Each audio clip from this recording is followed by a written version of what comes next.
ಶಾಂತಿ. ದಿನಾಂಕ ಆಗಿದೆ 28/7/2025. ಎಲ್ಲರಿಗೆ ಈ ಖುಷಿಯ ಸಮಾಚಾರವನ್ನು ತಿಳಿಸಿ. ಈಗ ಪುನಃ ವಿಶ್ವದಲ್ಲಿ ಶಾಂತಿಯು ಸ್ಥಾಪನೆಯಾಗುತ್ತಿದೆ. ಒಂದು ಆದಿ ಸನಾತನ ದೇವಿ ದೇವತಾ ಧರ್ಮದ ಸ್ಥಾಪನೆ ಮಾಡಲು ತಂದೆಯು ಬಂದಿದ್ದಾರೆ.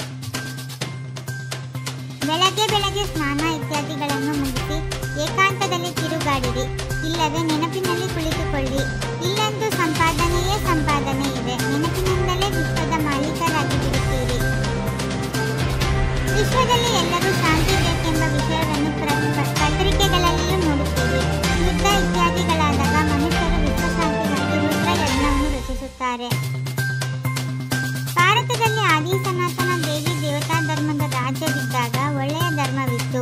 ವಿಶ್ವದಲ್ಲಿ ಶಾಂತಿ ಇತ್ತು. ಇದು ಬಹಳ ಸಹಜವಾಗಿ ತಿಳಿಸುವ ಮತ್ತು ಬರೆಯುವ ಮಾತಾಗಿದೆ. ದೊಡ್ಡ ದೊಡ್ಡ ಮಂದಿರಗಳನ್ನು ಕಟ್ಟಿಸುವವರಿಗೂ ಸಹ ನೀವು ಬರೆದು ಕಳುಹಿಸಿ. ಇಂದಿಗೆ 5000 ವರ್ಷಗಳ ಮೊದಲು ಈ ದೇವಿ ದೇವತೆಗಳ ರಾಜ್ಯವಿದ್ದಾಗ ವಿಶ್ವದಲ್ಲಿ ಶಾಂತಿ ಇತ್ತು. ಇವರದೇ ಮಂದಿರಗಳನ್ನು ನೀವು ಕಟ್ಟಿಸುತ್ತೀರಿ. ಇಂದಿಗೆ 5000 ವರ್ಷಗಳ ಮೊದಲು ವಿಶ್ವದಲ್ಲಿ ಶಾಂತಿ ಇತ್ತು. ಯಾವಾಗ ಹೊಸ ಪ್ರಪಂಚ ಹೊಸ ಭಾರತವಾಗಿತ್ತು. ಲಕ್ಷ್ಮೀನಾರಾಯಣರ ರಾಜ್ಯವಿತ್ತು. ಈಗ ವಿಶ್ವದಲ್ಲಿ ಶಾಂತಿಯು ಸ್ಥಾಪನೆಯಾಗುತ್ತಿದೆ. ತಂದೆಯನ್ನು ನೆನಪು ಮಾಡುವುದರಲ್ಲಿಯೇ ನಾವು ವಿಶ್ವದ ಮಾಲೀಕರಾಗುವವರಿದ್ದೇವೆ. ಎಲ್ಲವೂ ನೀವು ಮಕ್ಕಳ ಪುರುಷಾರ್ಥದ ಮೇಲೆ ಆಧಾರಿತವಾಗಿದೆ. ತಂದೆಯು ತಿಳಿಸುತ್ತಾರೆ, ಸಮಯ ಸಿಕ್ಕಿದರೆ ಸಾಕು ತಂದೆಯ ನೆನಪಿನಲ್ಲಿರಿ. ಸದಾ ಆರೋಗ್ಯವಂತರು ಮತ್ತು ಸದಾ ಪಾವನರಾಗಲು ಇರುವುದೇ ನೆನಪು. ಇಲ್ಲಿ ಬಲೆ ಸನ್ಯಾಸಿಗಳು ಪವಿತ್ರರಿದ್ದಾರೆ, ಆದರೂ ಸಹ ಅವಶ್ಯವಾಗಿ ರೋಗಿಗಳಾಗುತ್ತಾರೆ. ಪ್ರಜೆಗಳ ಸಂಪತ್ತನ್ನು ಪ್ರಜೆಗಳೇ ತಿನ್ನುತ್ತಿದ್ದಾರೆ. ಈಗಿನ ರಾಜ್ಯವು ಬಹಳ ವಿಚಿತ್ರವಾಗಿದೆ. ಯಾವಾಗ ರಾಜರ ಹೆಸರು ಸಂಪೂರ್ಣ ಹೊರಟು ಹೋಗುತ್ತದೆಯೋ ಆಗ ಪುನಃ ರಾಜಧಾನಿಯು ಸ್ಥಾಪನೆಯಾಗುತ್ತದೆ. ಶಾಂತಿ ಸ್ಥಾಪನೆ ಮಾಡುವಂತಹ ಮಕ್ಕಳು ಬಹಳ ಶಾಂತಚಿತ್ತ ಮತ್ತು ಮಧುರರಾಗಿರಬೇಕು. ಮೊದಲು ನಿಮ್ಮಲ್ಲಿ ಬಹಳ ಶಾಂತಿ ಇರಬೇಕು. ಮಾತನಾಡುವುದು ಸಹ ಬಹಳ ನಿಧಾನವಾಗಿ ಘನತೆಯಿಂದ ಮಾತನಾಡಬೇಕು.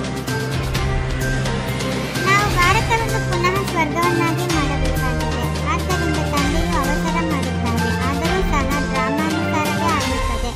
ಪ್ರತಿಯೊಬ್ಬರೂ ತಮ್ಮ ಸಮಯದ ಮೇಲೆ ನಡೆಯುತ್ತಿದ್ದಾರೆ. ಮಕ್ಕಳಿಗೆ ನಿಶ್ಚಯವಿದೆ, ಇನ್ನು ಸ್ವಲ್ಪವೇ ಸಮಯವಿದೆ. ನಮ್ಮದು ಇದು ಅಂತಿಮ ಜನ್ಮವಾಗಿದೆ. ನಂತರ ನಾವು ಸ್ವರ್ಗದಲ್ಲಿರುತ್ತೇವೆ. ಇದು ದುಃಖಧಾಮವಾಗಿದೆ. ನಂತರ ಸುಖಧಾಮವಾಗಿ ಬಿಡುವುದು. ಮಕ್ಕಳಿಗೆ ಬಹಳ ಖುಷಿ ಇರಬೇಕು. ತಂದೆ ತಿಳಿಸಿದ್ದಾರೆ, ನೀವು 50-60 ಜನ್ಮಗಳ ಸುಖವನ್ನು ಪಡೆಯುತ್ತೀರಿ. ದ್ವಾಪರದಲ್ಲಿಯೂ ನಿಮ್ಮ ಬಳಿ ಬಹಳಷ್ಟು ಹಣವಿರುತ್ತದೆ. ಕೊನೆಯಲ್ಲಿ ಅಲ್ಪ ಸ್ವಲ್ಪ ದುಃಖವೂ ಸಿಗುತ್ತದೆ. ನನ್ನನ್ನು ನೆನಪು ಮಾಡಿ. ಆಗ ತಮೋಪ್ರಧಾನರಾಗಿರುವ ಕಾರಣ ಅಶಾಂತವಾಗಿರುವ ಆತ್ಮವು ಆ ನೆನಪಿನಿಂದ ಸದೋಪ್ರಧಾನ ಶಾಂತವಾಗಿ ಬಿಡುವುದೆಂದು ತಂದೆಯು ತಿಳಿಸುತ್ತಾರೆ. ನೆನಪಿನಲ್ಲಿ ಇಲ್ಲದಿರುವ ಕಾರಣವೇ ಮಾಯೆಯ ಬಿರುಗಾಳಿಗಳು ಬರುತ್ತವೆ. ನೆನಪಿನಲ್ಲಿದ್ದು ಪೂರ್ಣ ಪಾವನರಾಗಲಿಲ್ಲವೆಂದರೆ ಶಿಕ್ಷೆಯನ್ನು ಅನುಭವಿಸಲೇಬೇಕಾಗುವುದು. ಪದವಿಯೂ ಕೂಡ ಭ್ರಷ್ಟವಾಗುವುದು.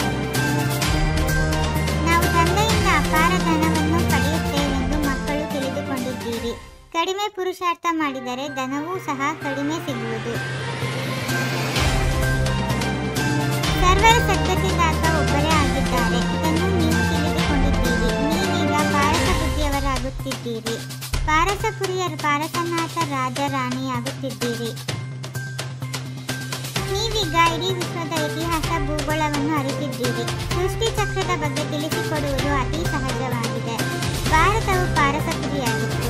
ಈಗ ಹೆಲೆನಪುರಿಯಾಗಿದೆ.